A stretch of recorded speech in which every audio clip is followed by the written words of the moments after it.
Hemos retomado ya hace algunas semanas lo que es la obra de Dios en la ciudad de Éfeso. Hemos querido nombrarlo de una manera aún más amplia, más general, que solo el estudio de la carta de Pablo a los Efesios, porque hemos venido viendo la obra de Dios en Éfeso en el libro de los Hechos, en los distintos viajes de Pablo, y cómo Dios en su gracia salvó gente en esa ciudad y se formó una iglesia en aquel lugar. Pero hoy día ya entramos a la epístola. Y por eso les pido me acompañen a la primera carta, la única carta, la carta de Pablo a los Efesios, capítulo 1, capítulo 1. Vamos a leer solamente desde el verso 1 al 3. Dice así la palabra de Dios.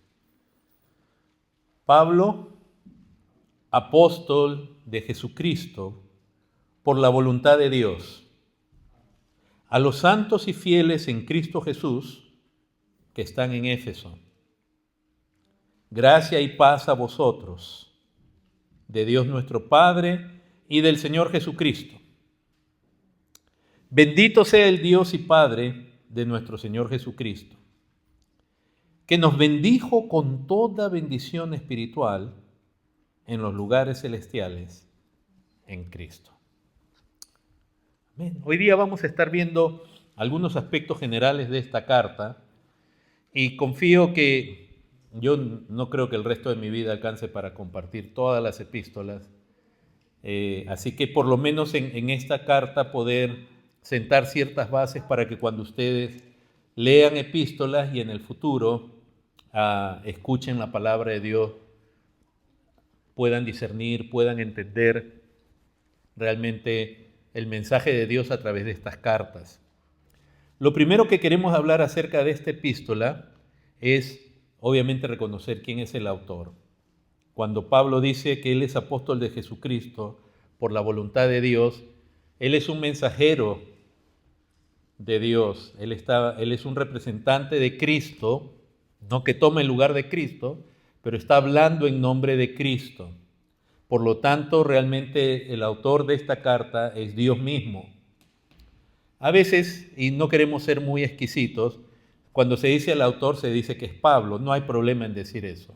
Hemos querido ir un poquito más allá y ver realmente de dónde viene el mensaje. Pablo no hablaba doctrinas ni ideas de su propio corazón, de su propia mente. Él nos comunicó la palabra de Dios. Como apóstol, él era un testigo de Cristo resucitado. Cristo se le apareció aún en el momento de salvarlo y Cristo se le aparece en distintas circunstancias, aclarándole el evangelio, revelándole cuál es el mensaje de Dios, de Él, la obra que Él ha hecho, los logros que Él ha hecho. Así que Pablo lo único que va a hacer como apóstol, como enviado, porque eso significa la palabra apóstol, es darles el mensaje de Cristo para ellos. Y eso es bien importante, hermanos, diferenciar entre lo que es un mensaje apostólico, una carta inspirada por Dios, un libro de la Biblia donde Dios es el que habla por medio de un hombre, que leer otro tipo de libro o de material o de aquellos que falsamente se hacen presentar como apóstoles de Cristo. Pablo era un genuino apóstol, así como Pedro, Juan y otros, y cuando ellos hablaban de parte de Dios, nos comunican la palabra de Dios. Por lo tanto, Dios es el autor y lo que vamos a leer aquí es la palabra de Dios. Pero en medio el escritor, lo segundo, es obviamente Pablo. Acá dice en el verso 1, Pablo comienza diciendo apóstol de Jesucristo. ¿Quién es el escritor de esta carta? ¿Quién es el medio que Dios usa? Es el apóstol Pablo. Lo mismo se dice en el capítulo 3, verso 1, por esta causa yo, Pablo, prisionero de Cristo Jesús, por vosotros los gentiles. Pablo. Se repite nuevamente el nombre del autor. Es bien importante entonces, por eso siempre, hermanos, cuando se definió el canon del Nuevo Testamento, es decir, qué libros componen el Nuevo Testamento, no fue Constantino quien decidió qué libros entraban, ahí formaban parte del Nuevo Testamento, sino que las iglesias convocadas a ese segundo concilio, llamémosle así, ecuménico, todos los ancianos, obispos reunidos de todo lugar, llegaron a un acuerdo, reconocieron qué libros eran los que conformaban el Nuevo Testamento. Y uno de los criterios para saber qué libro realmente es palabra de Dios, uno de los criterios es identificar bien al autor, al escritor de esa epístola. En este caso, un apóstol como Pablo. Siempre, hermanos, la autoría de algo nos habla mucho del material que eso contiene. Es como en las canciones que cantamos. Es muy importante identificar quién la compuso.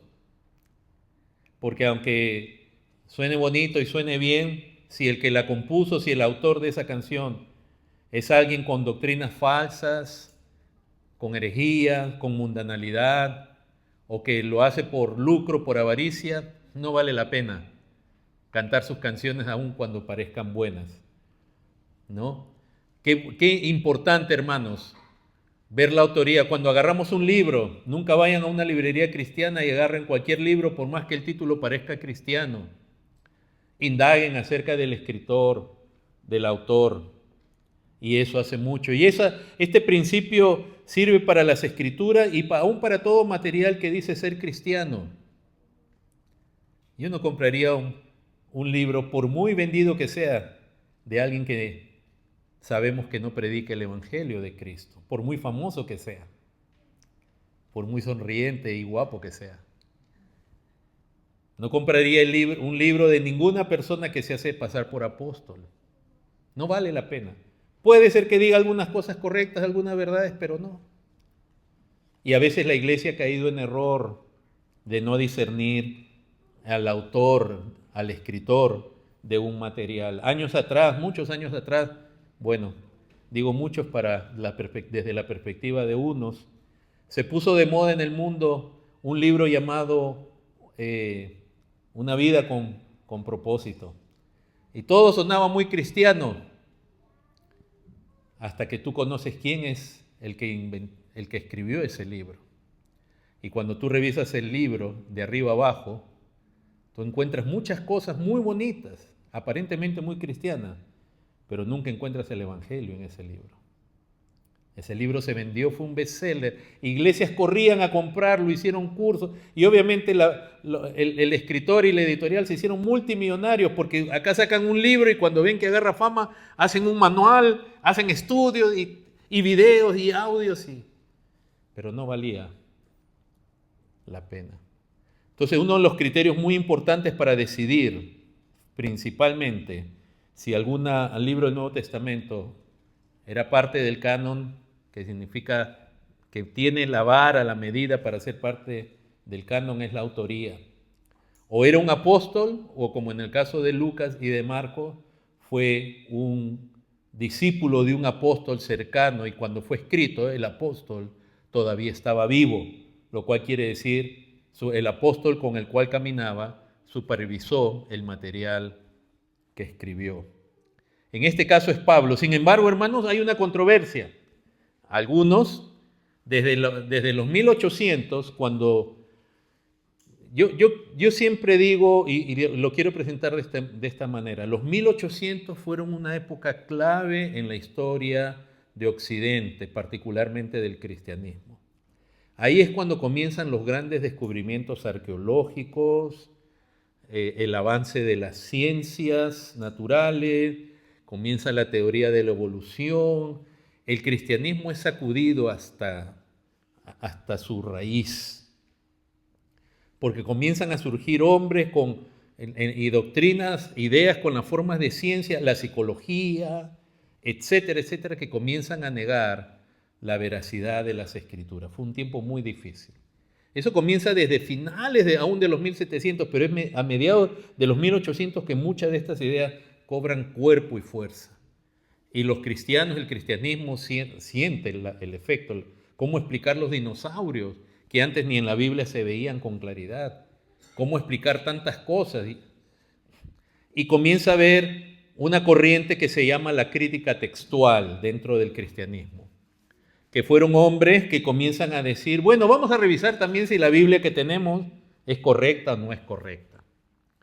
Y más cuando se comienzan a descubrir ciertos pergaminos y ciertos códices o libros, eso es lo que significa la palabra códex. Un pergamino es un rollo y un códex es esto, un códice. Es decir, está escrito no en un rollo, sino en páginas que se pasan de un lado para otro. Como verán, en un códex entra muchísimo más información que cuando usted escribe en un libro, en un rollo, perdón, y si usted alguna vez ha visto un rollo, como nos ha tocado ver a nosotros en algunos lugares, los rollos podían ser larguísimos porque tenían que escribir y poner el contenido en algo así. Entonces, ¿por qué es la crítica a si Pablo es el autor? Hay una controversia. Ustedes van a leer materiales que dicen Pablo no fue el autor y lo primero que le van a decir es porque en los textos más antiguos no figura el nombre de Pablo. Ese tipo de controversia, hermanos, yo sé que ahorita para muchos esto es como hablarles de, no sé, de algo que no está en su radar. Pero es importante que sepan que la Biblia está bajo controversia actualmente, comienza en los 1800, pero sigue cada vez más. Si ustedes ven sus Biblias, yo no sé quiénes tienen aquí ahorita la Biblia Reina Valera ni qué versión, pero la Biblia, la Reina Valera, es diferente que la nueva versión internacional. Y en inglés hay muchas más opciones, en español también. Y una de las controversias parte de qué manuscritos se tradujo la Biblia. Entonces hay dos grandes grupos de manuscritos antiguos. Están los que se conocen que están agrupados en algo como que se conoce como el texto crítico y otros que están agrupados en lo que se conoce como el texto mayoritario.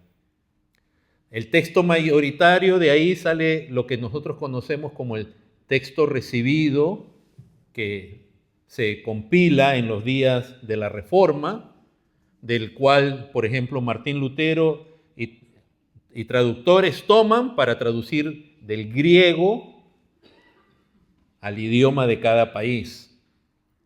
Ese texto recibido, compilado por Erasmo de Róterdam, es un texto en griego. Él escribe, el texto recibido es un trabajo donde él pone la Biblia en su idioma original en griego y también en latín.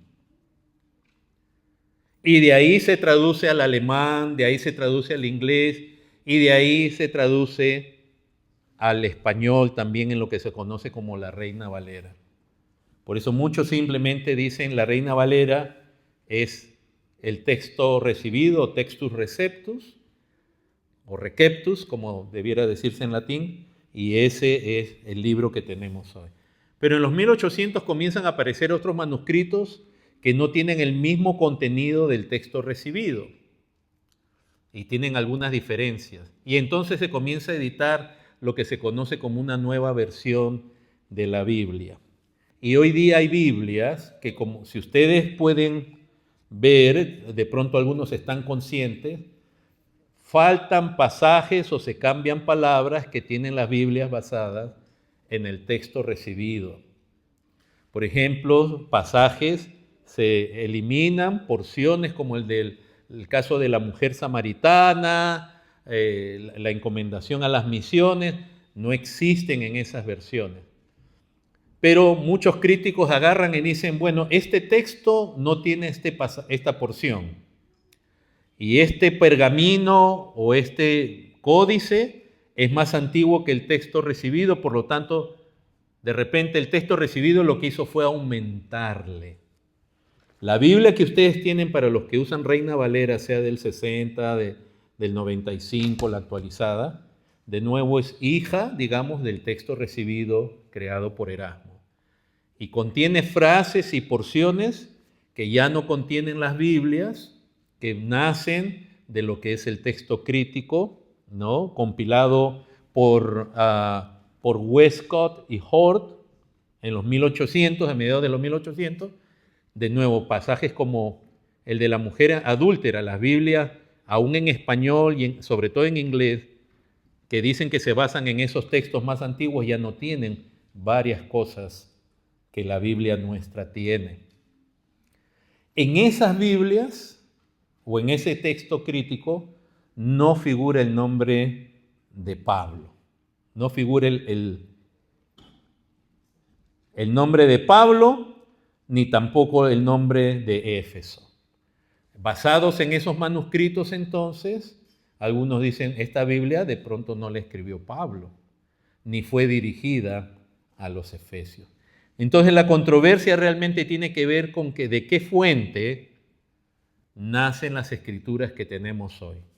Y esto es bien importante porque yo lo quiero resumir así.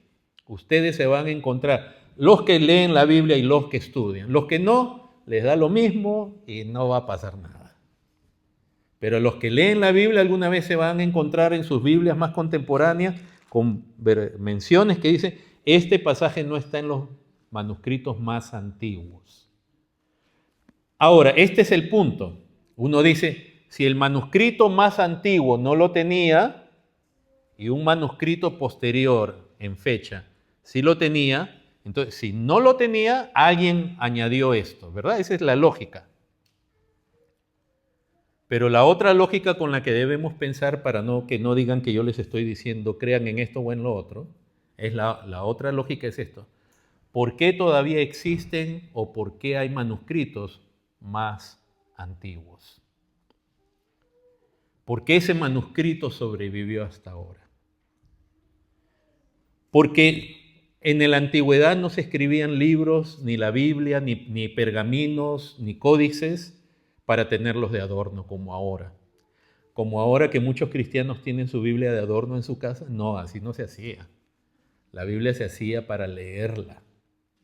Y si usted lee su Biblia, los que leen su Biblia, a estas alturas ya han destruido varias Biblias o varias partes de su Biblia, porque mientras usted más la usa, más se despedaza. Y en mi caso, la carta a los Efesios, y no por pelea, no porque mis hijos la rompieron, por el uso se va deshaciendo algo. Entonces la iglesia siempre practicó lo que es el copiado de los libros de las Escrituras, porque se iban desgastando, porque se usan y no eran materiales de larga duración. Los pergaminos normalmente eran hechos de papiro, también algunos a veces se usaban pieles, pero no es un material que dure forever and ever. ¿Ok? Nosotros no tenemos la costumbre de escribir la Biblia en tabletas de arcilla, como hacían los mesopotamios. Nosotros escribimos en papel. Y esto no es un material para siempre. Aún si usted no usa, como me pasó a mí, lamentablemente con algunos libros que he podido rescatar, pero cuando nos vinimos acá dejamos libros en Lima y cuando ya los hemos traído, bichos, hongos, estaban queriendo reclamar el papel. Y se ven dañados por ello.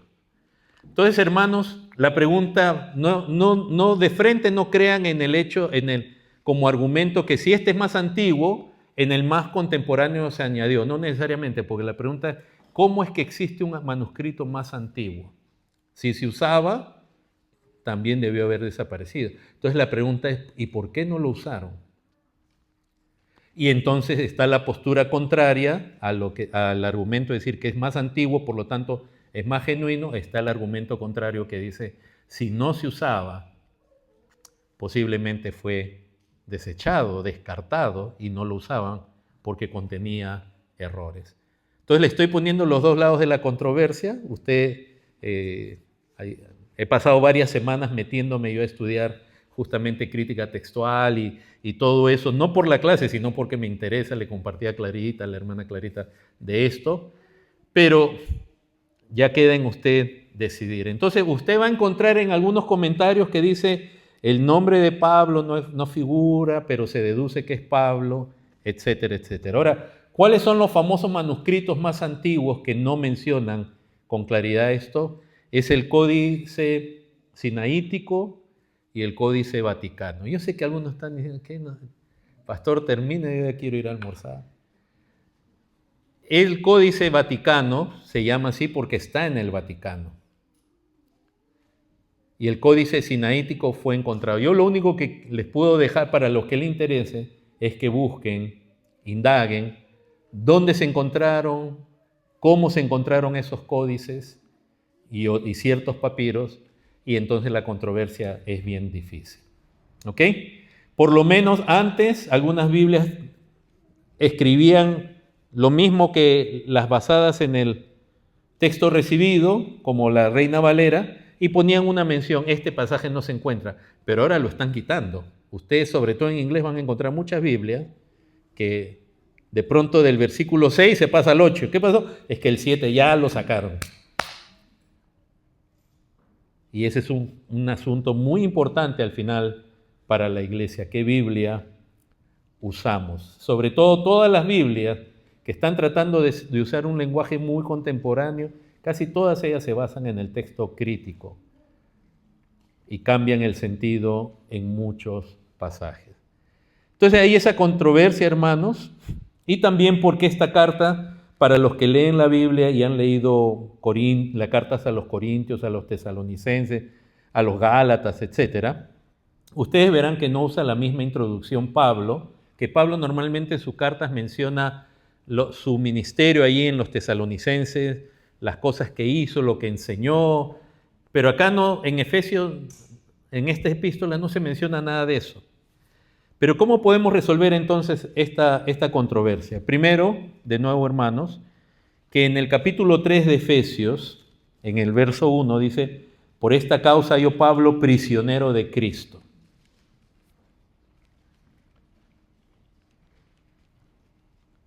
Capítulo 4, verso 1, ¿qué dice? Yo pues preso en el Señor. Entonces, ¿quién estaba preso? ¿Qué apóstol se conoce que estaba preso? Era Pablo, como hemos leído la última vez que hablamos de su prisión en Roma, casi más de 2 años, él estuvo preso. Entonces la mención de la prisión, como así en el capítulo 6, verso 20, por lo cual soy embajador en cadenas, que con denuedo hable de él como debo hablar. Esta es una epístola escrita desde la prisión. Entonces, aun cuando ustedes lean y digan de alguien que dice, parece que este no ha sido Pablo, pero hay otras menciones en las Escrituras que nos hace pensar con mucha seguridad que sí fue Pablo. Y aparte que esta epístola tiene muchas similitudes con la epístola a los Colosenses, que definitivamente nadie duda que fue escrita por Pablo. Por ejemplo, ustedes recordarán, hermanos, que si tienen sus Biblias ahí en Efesios 5, el verso 18 dice, no se embriaguéis con vino en lo cual hay disolución, antes bien sed llenos del Espíritu, hablando entre vosotros con salmos, con himnos y cánticos espirituales, cantando y alabando al Señor en vuestros corazones. ¿Con qué porción de Colosenses se parece esta? ¿Ah? Búsquenla. ¿Colosenses qué? Colosenses 3:16, es muy parecida. La palabra de Cristo mora en abundancia en vosotros, enseñando y exhortando unos a otros en toda sabiduría, cantando con gracia en vuestros corazones al Señor, salmos, himnos y cánticos espirituales.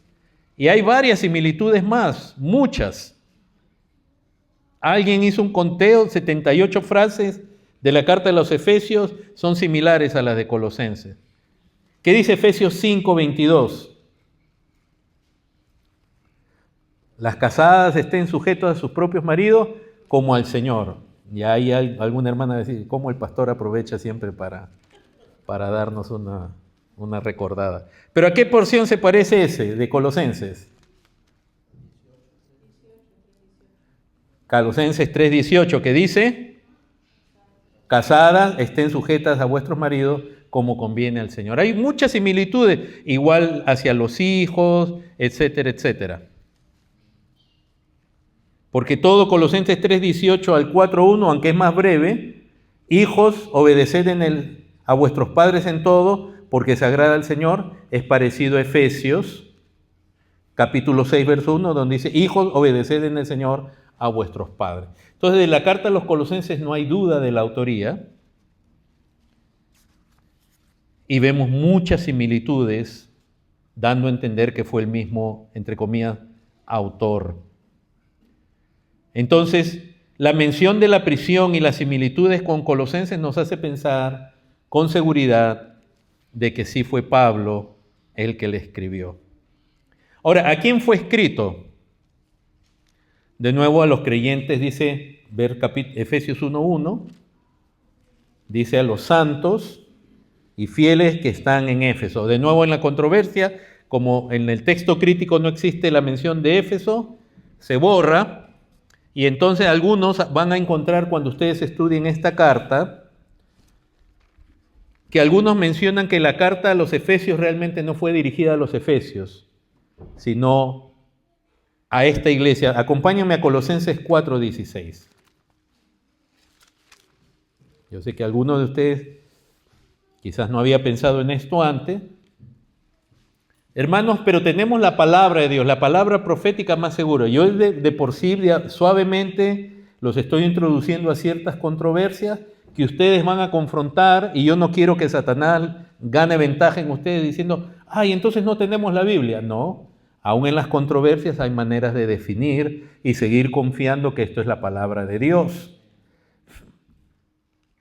¿Qué dice en el capítulo 4? En el verso 16 dice así: cuando esta carta haya sido leída entre vosotros, la de los colosenses, cuando haya sido leída en Colosas, haced que también se lea en la iglesia de los laodicenses, ¿ok?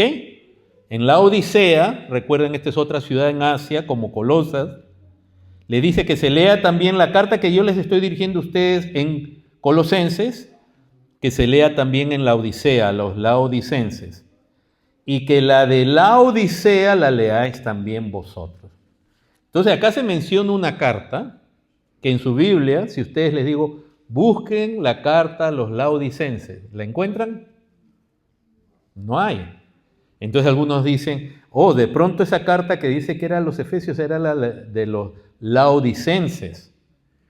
Igual no habría ningún problema, porque es obvio, hermanos, al analizar el texto de Efesios, que el autor, al no mencionar justamente detalles de su ministerio en Éfeso, no está mencionando detalles de su ministerio en ninguna ciudad, porque quería que esta carta fuera lo que se conoce como una carta circular, es decir, una carta que fuera leída por diversas iglesias, donde el que la recibiera no dijera, pero acá nos está mencionando, por ejemplo, el lago de, ¿cómo se llama el lago ese del DF, que está en medio de la ciudad? ¿Es Chapultepec? No. ¿Cómo se llama? ¿Es el lago Chapultepec? Entonces imagínense que usted escribe una carta y lee acerca de cómo me gustó estar con ustedes en el lago de Chapultepec. Y yo, como peruano, la recibo y digo, esta no es para nosotros, esta es para los mexicanos. Entonces no se hace ninguna mención para que el que la reciba la doctrina y pueda circular sin una mención que alguien distinga y diga, esta fue dirigida para ellos. ¿Ok? Entonces es una carta circular, no hay problema con esto. ¿Dónde se escribió esta carta? Ya ustedes saben, desde la prisión en Roma, que ya hemos estudiado, donde Pablo estuvo preso por más de 2 años. ¿Y en qué fecha? ¿Cuándo se escribió? Ese era aproximadamente el año 60, 61. Imagínense cuántos siglos han pasado en su primera prisión en Roma. Ahora, una breve mención, hermanos, acerca de la ciudad de Éfeso, donde estaban estos creyentes. ¿Dónde estaba la ciudad de Éfeso? Estaba en la antigua provincia romana llamada Asia, que ya hemos dicho varias veces, no es el Asia de ahora, donde está China y Mongolia y la India. No era esa Asia. Era una provincia romana llamada Asia, donde estaba Colosas, Laodicea, Éfeso, Pérgamo, etc. ¿Dónde es eso ahorita? En Turquía. Eso está en Turquía, ¿no? Sigue existiendo ruina, etcétera, vestigios. Eso es Turquía actual. ¿Cuán importante era esta ciudad? Esa ciudad, hermanos, era la más importante de toda esa provincia de Asia. A pesar que no era la capital, Pérgamo era la capital de la provincia, pero Éfeso era más importante. Y junto con Antioquía de Siria y Alejandría en Egipto, era una de las 3 ciudades más importantes de toda esa región del Mediterráneo. ¿Por qué? Porque se hacía mucho comercio ahí. No era una ciudad pequeña, era una ciudad importante. Tenía acceso al mar, a un río, había mucho negocio. Es más, recuerden que en el primer viaje de Pablo, para Pablo regresar justamente y tratar de cumplir su voto en Jerusalén, él llega como de accidente a Éfeso para tomar un barco de ahí y dirigirse a Asia, porque ahí era un lugar principal. Era una gran ciudad. Era un lugar donde también había muchos filósofos, poetas, así como en Corinto, en Atenas y en otras ciudades que tenían trasfondo griego. Era una ciudad muy antigua. Y particularmente, hermanos, algo que muy distintivo de Éfeso es que era la sede del culto a Diana, a la diosa llamada Diana de los efesios, que es la misma Artemis de los griegos. Y ustedes recordarán cuando estudiamos el libro de los Hechos, cómo se arma una revuelta. Demetrio, un platero, un joyero, ve que con la predicación de Pablo el negocio se le viene abajo, su riqueza, y arma una revuelta horrenda contra Pablo y contra los creyentes. Entonces, había un templo que era tan majestuoso, hermanos, que en el mundo antiguo el templo de Diana se consideraba una de las 7 maravillas del mundo. O sea, no era cualquier templo. Templos habían por todas partes. Y si ustedes entran a buscar réplicas, ustedes van a ver las réplicas del templo. Era un templo impresionante en su tamaño, en la cantidad de columnas, en su altura. Era un templo muy, muy especial. Recuerden, al punto de ser considerado una maravilla al nivel de las pirámides de Egipto, o del Coloso de Rodas y otras grandes construcciones que hubieron en la antigüedad. Entonces, Diana, esta diosa, era adorada en todo el mundo grecorromano. Y en Éfeso estaba la sede, el templo principal. Habían templos a Diana por todas partes, pero en Éfeso estaban orgullosos de que Diana era su diosa. Una cosa interesante, hermanos, de Diana, para que recuerden, cuando hablamos de los efesios, de la ciudad y de la gente, es que adoraban principalmente esta diosa. Ustedes saben, los gentiles, romanos, todos los griegos, ellos eran politeístas, adoraban también a otros dioses. Pero algo particular de esta diosa es que Diana, y que uno no puede dejar de relacionar, es que Diana era virgen y tenía una virginidad perpetua. No necesito decir más.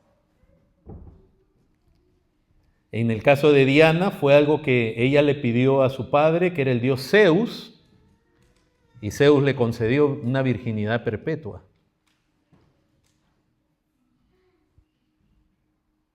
Me hace recordar el culto. Otro culto, muy parecido. Además, y ella era la diosa de todas las regiones donde no había ciudades. O sea, todo lo que fuera campo, campiña, valles, montes, ella era la diosa de todos esos lugares. Y era la diosa de la cacería. Era la diosa que concedía a los hombres obtener presa cuando cazaban. Y se convierte también en la diosa de la fertilidad. Se dice que las mujeres, cuando querían salir encinta o que cuando daban a luz, invocaban el nombre de Diana para su ayuda. Entonces era una diosa benevolente, buena con los hombres. Pero sí demandaba una lealtad completa. Con Diana tú no podías entrar en bromas. Diana, tú tenías que ser fiel completamente a Diana.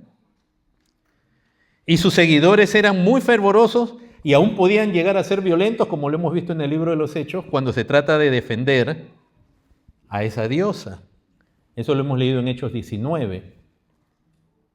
¿Y cuándo es que sus seguidores se ponían violentos? Cuando un predicador como Pablo negaba la divinidad de ella. Porque Demetrio mismo dice que Pablo está predicando que todos los dioses que son hechos con manos no son dioses. Métete con la divinidad de esa mujer y wow, va a haber problemas. Algo parecido a lo que pasa este tiempo con otra divinidad.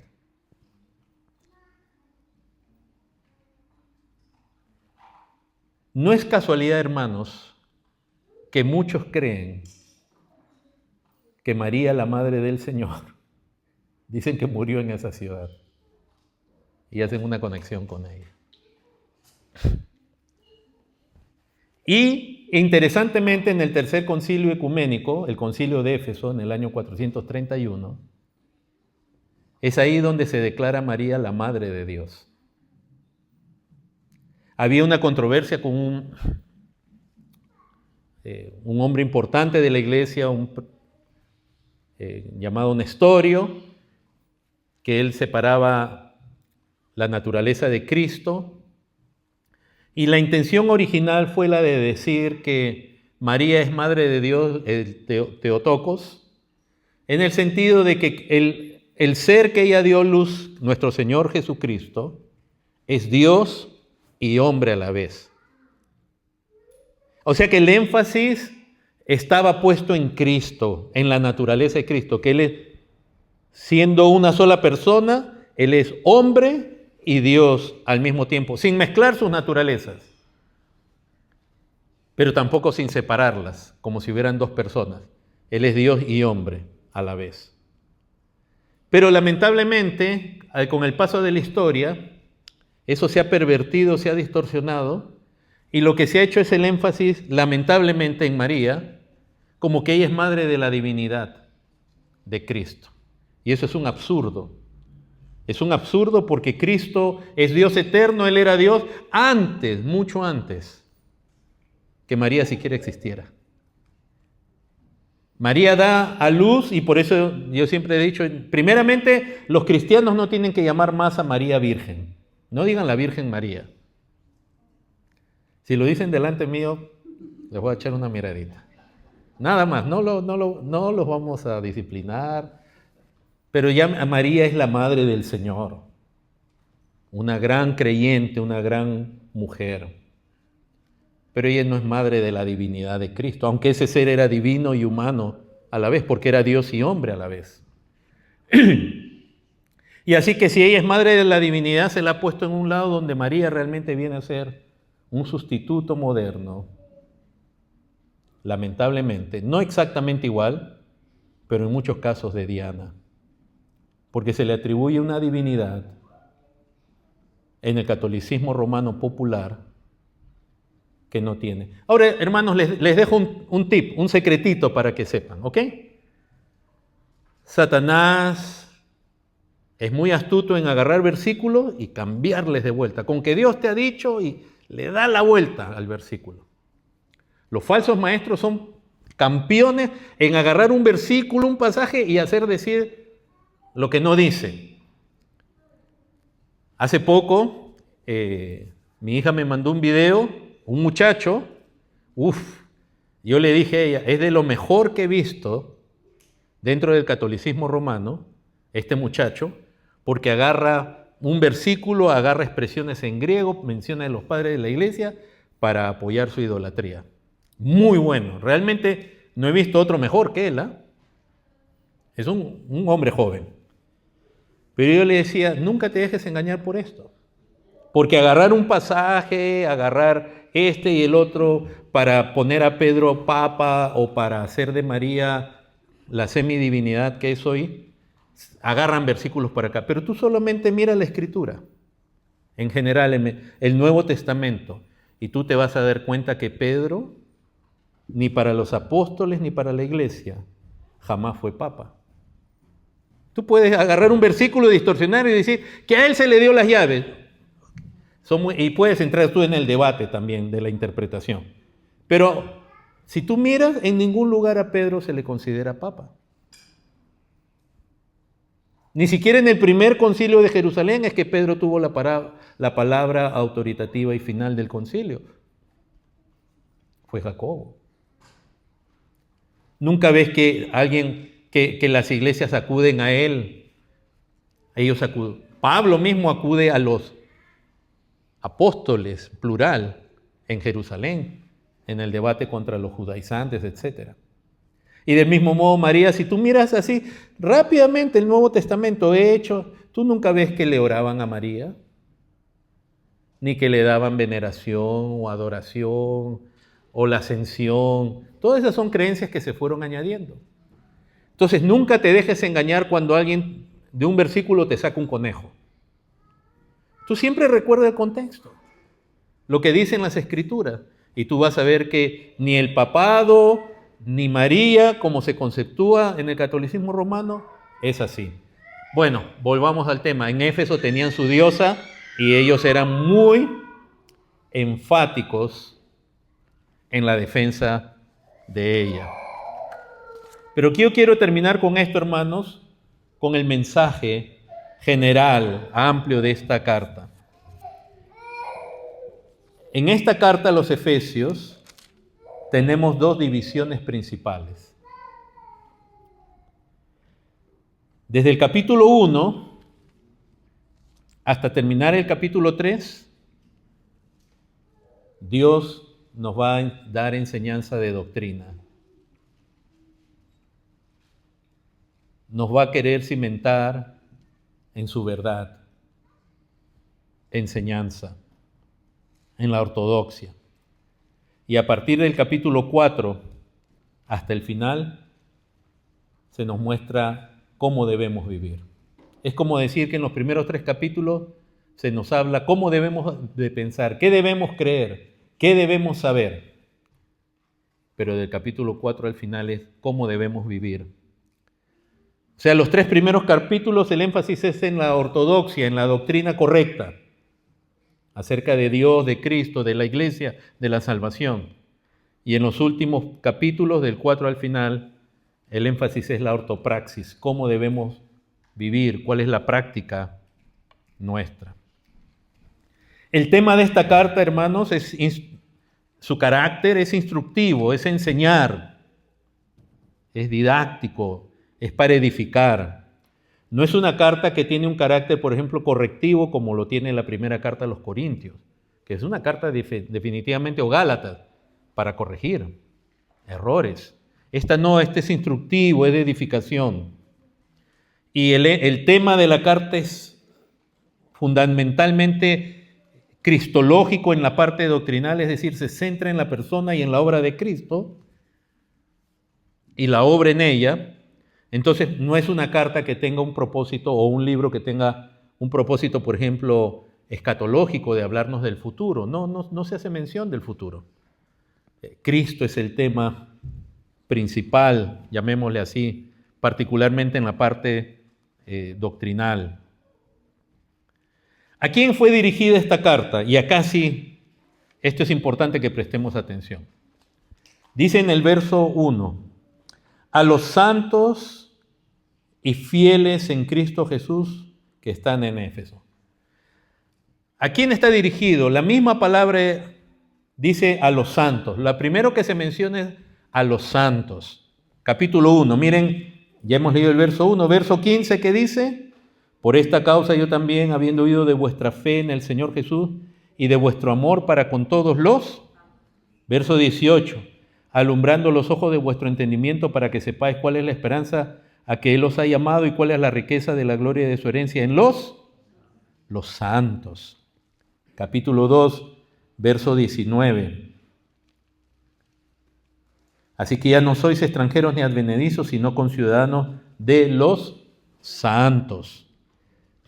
Lo mismo va a ser en el capítulo 3, verso 8, verso 18, en el capítulo 4, verso 12, dice a fin de perfeccionar a los santos. Capítulo 5, verso 3, que no se me deben mencionar ciertas cosas como conviene a los santos. Capítulo 6, verso 18. Santos. En la escuela dominical hemos estado viendo cómo en Hechos a los creyentes, la primera mención es creyentes, también se les comienza a llamar discípulos y también se comienza a llamarle santos. La palabra santo es la palabra griega agio o agio, que significa sagrado, puro, moralmente sin tacha, sin culpa, consagrado. Es una palabra que se usa 231 veces en el Nuevo Testamento. ¿Y para quién se usa? Por ejemplo, para el Espíritu Santo. Sí, hermano, esta no es una palabra común que se usa para cualquier persona. La palabra santo se usa para el Espíritu Santo. Se usa para mencionar la parte interna del templo, el lugar santo. Se usa para hablar de los ángeles de Dios, se dice que son ángeles santos, es la misma palabra. Se usa para Jesucristo, cuando se le llama el Santo, Hijo de Dios. Se usa para los profetas, en Hechos capítulo 3, también, los santos profetas. La palabra santo se usa para las Escrituras en Romanos 1:2. Se usa para la ley en Romanos 7:12 y se usa para los creyentes en distintas cartas. Entonces esto no es una palabra común. Los creyentes no son cualquier cosa, hermanos. Para Dios son santos. Claro, nosotros que tenemos este trasfondo católico romano, siempre luchamos con esa idea de que santo es alguien tan perfecto que no cometía pecados y que prácticamente caminaba en una nube. Porque esa es la distorsión en el catolicismo. ¿Cuándo declaran a alguien santo? Cuando se muere. Pero si se dan cuenta que están vivos, se le está hablando a gente que está viva, no se está esperando que muere para ver si son santos. ¿Qué hace el catolicismo? Están tratando de buscar una impecabilidad que esa persona ni pecaba. Ya prácticamente ni sudaba ni necesitaba desodorante. Y buscan si hay alguna señal milagrosa que hizo, la que sea. Entonces en el catolicismo romano tienen algunos santos y los demás para el purgatorio. Y los santos están definidos en una vida de una consagración y una perfección tal que tienen méritos suficientes ante Dios y aún méritos para compartir con otros. Los santos aquí son creyentes vivos, no muertos. Y en las Escrituras del Nuevo Testamento la palabra santo se usa para todos los creyentes, no solo para algunos. Y no son santos por sus méritos propios, sino por la obra de Cristo. Hermanos, acá se le está escribiendo a los santos y se entiende, se asume que no todos ellos han hecho milagros. A todos los creyentes se les llamaba santos en el Nuevo Testamento. Es una expresión que también la encontramos en el Antiguo Testamento, donde, por ejemplo, Dios le dice a Moisés que él quería hacer de Israel un pueblo santo. Y es en el Antiguo Testamento donde se les dice, sed santos porque yo soy santo. Es una expresión que particularmente Daniel ve cuando a él se le muestran visiones del futuro. Él ve y ya no ve tanto la mención él no dice hijos de Israel, como que por primera vez separa mucho de la obra de Dios y no queda concentrada solo en la etnia de Israel, sino que él dice los santos. Por ejemplo, él ve un cuerno que hacía la guerra contra los santos y los vencía. Entonces, esta palabra santo no es aplicable a cualquier persona, sino al pueblo de Dios. Los santos ya han sido santificados en Cristo. Porque miren aquí en el capítulo 1, verso 1 dice, a los santos y fieles en Cristo Jesús, pero en el versículo 4 dice, según nos escogió en Él antes de la fundación del mundo, para que fuésemos, ¿qué? Santos y sin mancha delante de Él. Lo mismo le dice a los corintios. A los santos, en Cristo Jesús, les dice, llamados a ser santos. Entonces la santidad, el pueblo de Dios es un pueblo santo. Los creyentes en Cristo son santos. La iglesia es un pueblo santo. Si tú eres creyente, tú no eres igual que el no regenerado. El no regenerado está en sus pecados. Tú eres un pueblo santo para Jehová tu Dios. Tú eres un pueblo llamado a consagrarte a tu Dios. Tú eres un pueblo llamado a vivir una vida santa para Dios. No una vida mundana, no una vida desperdiciada. ¿Qué parte tienes tú con el mundo? Dios te ha salvado para Él. Dios te ha salvado para que vivas, para que le conozcas a Él.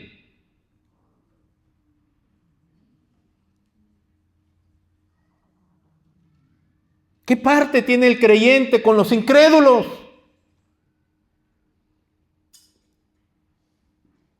¿Qué tiene que hacerse? ¿Qué tiene que hacer un santo revolcándose en el mundo? Y disfrutándolo.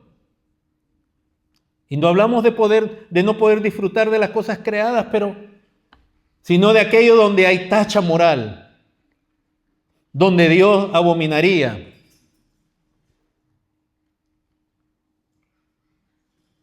Por eso en 2 Corintios 7 se nos exhorta diciendo, verso 1, así que amados, puesto que tenemos tales promesas, dice, refiriéndose a la venida del Señor, a la resurrección, a ser pueblo de Dios.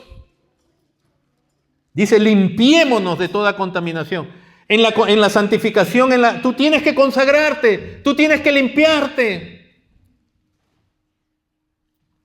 ¿Qué hacen creyentes viendo series de televisión, telenovelas, siguiendo a gente que lo único que transmiten es basura?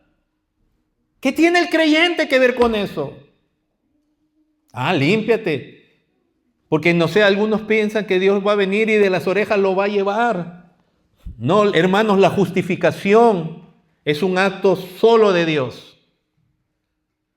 La justificación es un acto solo de Dios, monergista. No hicimos nada nosotros en la justificación, donde Él nos declara justos por su muerte ante Dios. Pero la santificación sí es una obra sinergista, es decir, tú tienes que aprender, valorar la santidad. Por eso el Señor decía, sed santos.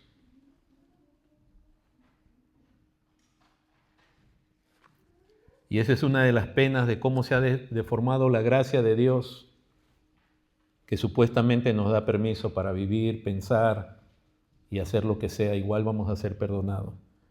Verso 1 dice en ese pasaje, puesto que tenemos tales promesas, limpiémonos de todo corazón. ¿Quién es el que se tiene que limpiar? Tú te tienes que limpiar. Tienes que quitar. Hemos sido ya lavados en Cristo. Está diciendo, pon tú toda contaminación de carne y de espíritu, perfeccionando la santidad en el temor de Dios.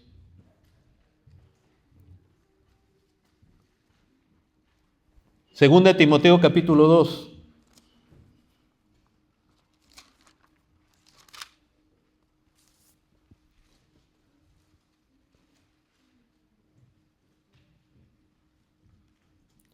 Una de las mayores frustraciones, hermanos, del ministerio, y creo que le puedo preguntar al pastor aquí Escobar y él diría que sí, es la de uno predicar, enseñar y ver todavía personas que dicen que son cristianos revolcándose en el mundo.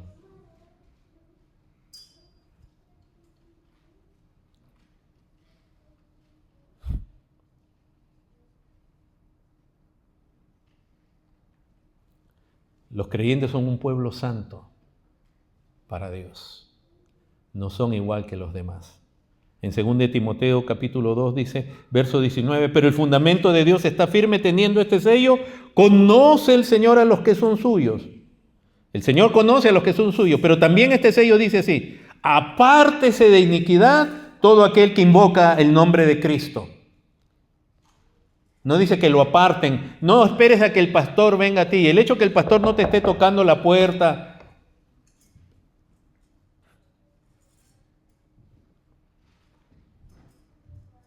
apártese de iniquidad. Es algo que somos llamados a hacer. Todo aquel que invoca el nombre de Cristo. Porque en una casa no solamente hay utensilios de oro y de plata, sino también de madera y de barro, y unos son para usos honrosos y otros para usos viles. Así que, si alguno se limpia de estas cosas, será instrumento para honra, santificado, útil al Señor, dispuesto para toda buena obra.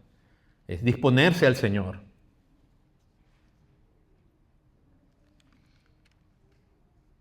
La santificación va a implicar negar nuestra carne y matarla juntamente con Cristo, que ya hemos sido crucificados con Cristo. Es mortificar la carne, como dice en Romanos 8, verso 13. Pero en Efesios a los creyentes no solamente se le llama santos, sino también se le llama fieles, como hemos leído en el capítulo 1, verso 1. A los santos y fieles. Esa palabra fieles, del griego pistos, es alguien que cree primeramente. Tiene una acepción en la cual se habla de que la persona es alguien que cree y a la vez es una persona confiable, creíble, verdadera.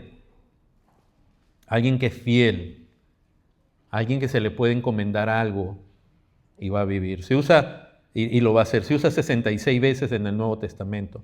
¿Para quiénes se usa? Por ejemplo, cuando el Señor habla del buen siervo y fiel, ¿no?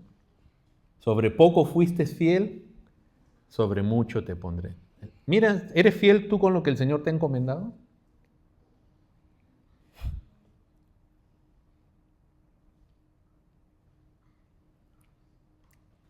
Hermanos, a ninguno de ustedes yo le he dado ningún don. Es Cristo quien se los ha dado. Fíjate tú si tú estás siendo fiel con el Señor.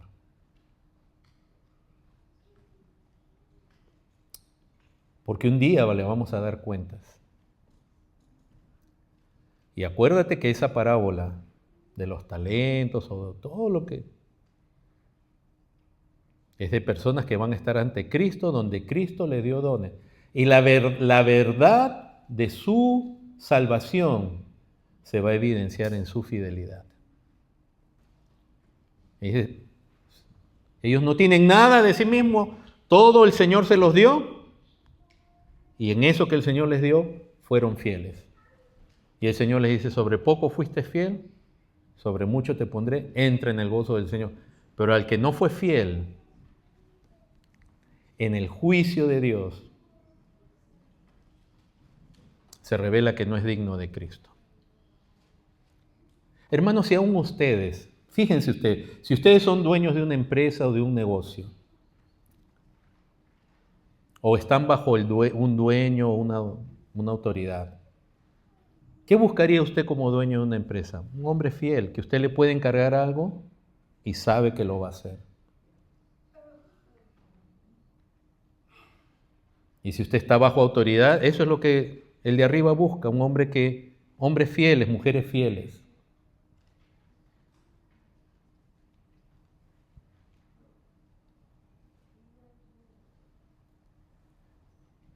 El Señor te va a llamar a cuentas. Y usted dirá, no, pero la salvación no es por obra. Claro que no es por obras. Pero la salvación se evidencia en la fidelidad. Ser fiel es una gracia dada por Dios. Pablo pedía que en su misericordia Dios le conceda ser fiel.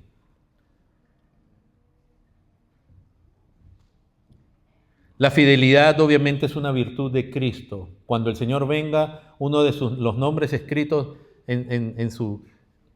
al venir Él en su pierna, si mal no recuerdo, es fiel y verdadero.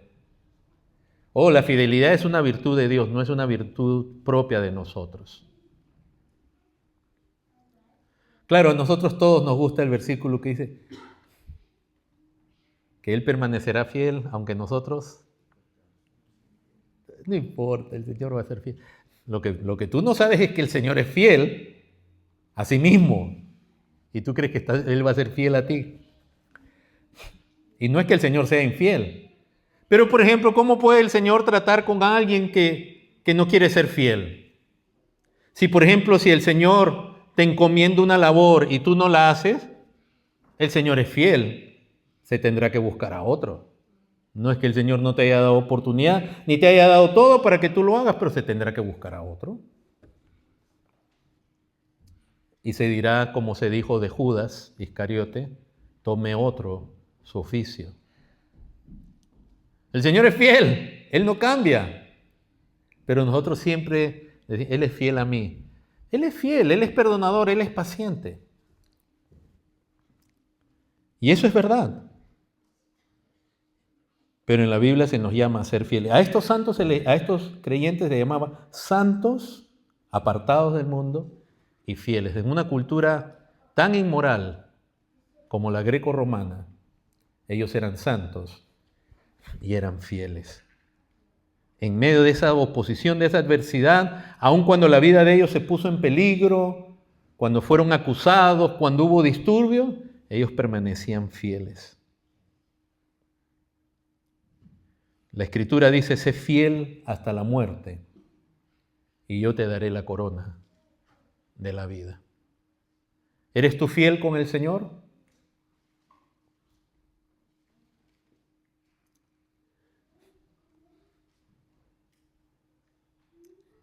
¿Sabes que un día le vas a dar cuentas al Señor?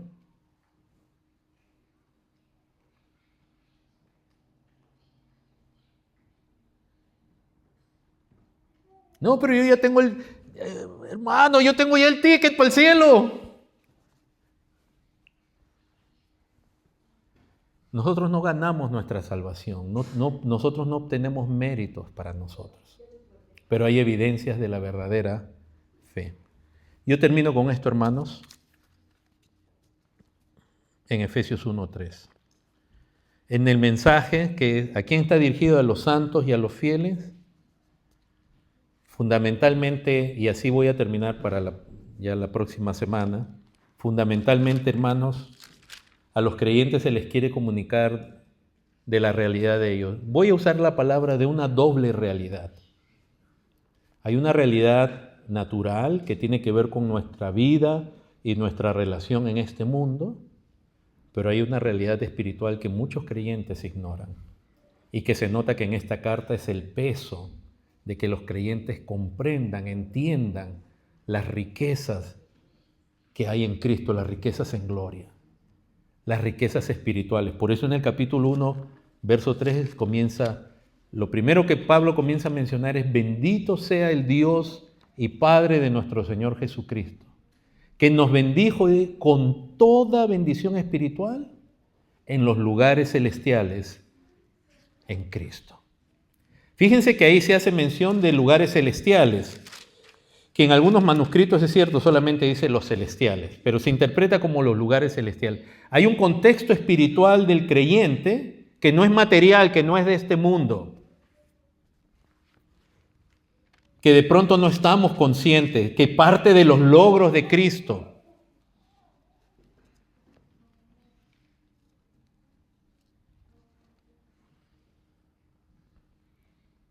Fíjense que en el verso 10, cuando dice del capítulo 1, de reunir todas las cosas en Cristo en la dispensación del cumplimiento de los tiempos, dice, así las que están en los cielos como las que están en la tierra. Esa mención, las que están en los cielos como las que están en la tierra. Y no está hablando solamente de las estrellas, los planetas. Está hablando de la esfera espiritual, celestial y lo natural. Los ángeles, por ejemplo, viven en la esfera espiritual, no en la terrenal. Son enviados a nosotros. No quiere decir que no ministran acá, pero su esfera es la esfera espiritual. Y al creyente se le ha concedido vivir aquí, pero también tiene parte en la esfera espiritual. Pero no de esa manera mística, pagana, que tienen muchos de esos falsos apóstoles de ahora que le hacen pensar a la gente cosas que la Biblia no dice y los hacen meterse en guerras espirituales y en luchas y en cosas espirituales que la palabra de Dios no manda. Por un lado, a veces tenemos el extremo de ignorar la realidad espiritual nuestra y por otro lado, el otro extremo es meternos y hablar de cosas espirituales que la Biblia no nos mete ni quiere ni nos dice. Como Pedro mismo decía, hablando de cosas hinchadas de su propia mente. ¿Cuánto de esa guerra espiritual que hablan hoy día en tantos lugares es pura hinchazón de su mente? Pura imaginación. Creen que están atando a Satanás. Creen que están atando demonios ahorita, o sea, interpretando versículos mal, fuera de contexto. Enseñándole a la gente a visualizar, dice, queda embarazado en lo espiritual para que se haga realidad en lo material. O sea, hay una distorsión tremenda, pero sin embargo Pablo quería que la iglesia entendiera aquello. Por eso cuando se habla de los lugares celestiales en Cristo, por ejemplo en el verso 6 dice que juntamente con Él nos resucitó y asimismo nos hizo sentar en los lugares celestiales con Cristo. Hermanos, el creyente, aunque estamos en este mundo, pero en Cristo ya estamos, ¿cómo pudiera decir? Porque alguien va a decir, entonces tengo otro yo sentado con Cristo. No. Es como decir que con Cristo y en Cristo estamos contados ya en la realidad espiritual delante de Dios. No digan estamos aquí o estamos allá, porque ese es uno de los problemas del misticismo y es un problema en que se comunicado en la adoración, que se dice a la gente que está aquí que al adorar uno se va para allá. Uno no se va para allá. Uno sigue aquí adorando al Dios que está en los cielos y en la tierra como si uno estuviera presente. Entonces el creyente está en los lugares celestiales con Cristo. En el capítulo 1, verso 20, cuando se habla del poder de Dios, de la supereminente grandeza de su poder, dice en el verso 20, la cual operó en Cristo, resucitando de los muertos y sentándole a su diestra en los lugares celestiales o espirituales. Cristo está sentado a la diestra de su Padre. Y en el verso 21 dice, sobre todo principado y autoridad y poder y señorío. Hermanos, ese verso 21 nos habla de huestes espirituales y Cristo ha sido exaltado por sobre todos ellos. Y sobre todo nombre que se nombra no solo en este siglo, sino también en el venidero. Cristo ha sido exaltado sobre toda creación espiritual.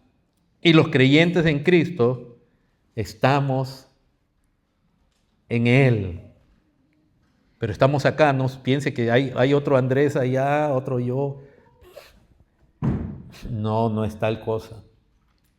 Ni piense como algunos han dicho, hay gente que cuando se mete en los espirituales fuera del entendimiento sano de las escrituras, ¿cuántos no hablan de que dice que cuando oran se salen del cuerpo y visitan lugares? Eso no es, eso es satánico. Esa es la imaginación de la mente o la influencia de un demonio.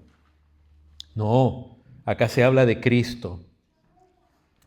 En el capítulo 3, verso 10 dice, para que la multiforme sabiduría de Dios sea ahora dada a conocer por medio de la iglesia a los principados y potestados en los lugares celestiales. Hermanos, la obra de salvación, la obra que ha hecho Cristo con nosotros, tiene también un propósito de dar a conocer la grandeza de Dios, aún en los lugares celestiales. Aún ángeles, si tuviéramos que hablar, en la gracia salvífica de Dios y en la obra redentora de Cristo, los ángeles aprenden acerca de Dios. Y los enemigos de Dios son avergonzados, son humillados por Cristo, por medio de la iglesia. No es que nosotros nos tenemos que meter a una lucha y a pelear con y a buscar espíritus y demonios debajo de cualquier silla. Sin embargo, en el capítulo 6, por eso, verso 12 dice, porque no tenemos lucha contra sangre y carne, sino contra principados y contra potestades, contra los gobernadores de las tinieblas de este siglo, contra huestes espirituales de maldad en las regiones celestes. Miren, hermanos, nuestra lucha no es contra carne y sangre. ¿Se ha puesto a pensar usted en eso? Pero fíjate que acá la palabra no dice, no, ponte a pelear contra ellos. No dice eso. Pero hay una lucha espiritual. La iglesia ha sido salvada por Cristo y los creyentes están en lugares celestiales con Cristo, en el sentido, sus nombres. Los creyentes son un medio para revelar a estos seres espirituales la sabiduría de Dios, el poder de Dios, la grandeza de Dios.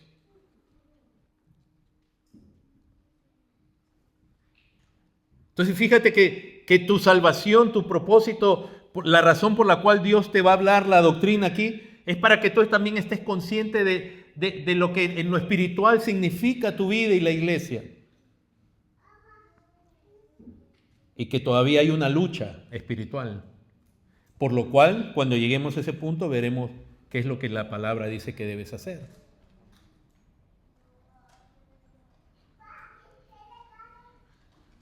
Pero a la vez hay una realidad terrenal. Somos humanos, nos casamos, tenemos hijos, nos desempeñamos en este mundo y lamentablemente los creyentes normalmente solo están conscientes de la realidad natural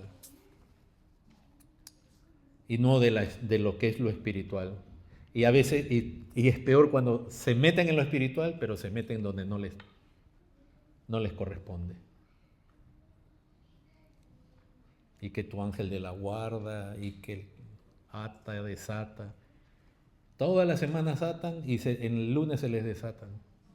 Y lo tienen que atar el próximo domingo. Peor aquellos que maldicen a las potestades superiores. ¿Qué tal? Tantas cosas que se dicen, hermanos, que suenan espirituales, pero no vienen más que de las tinieblas o del paganismo. Pero sí hay una realidad espiritual muy preciosa, hermano, de la cual tú como hijo de Dios has venido a ser hecho parte. Y damos gracias a Dios por ello. Les invito a ponerse en pie, hermanos.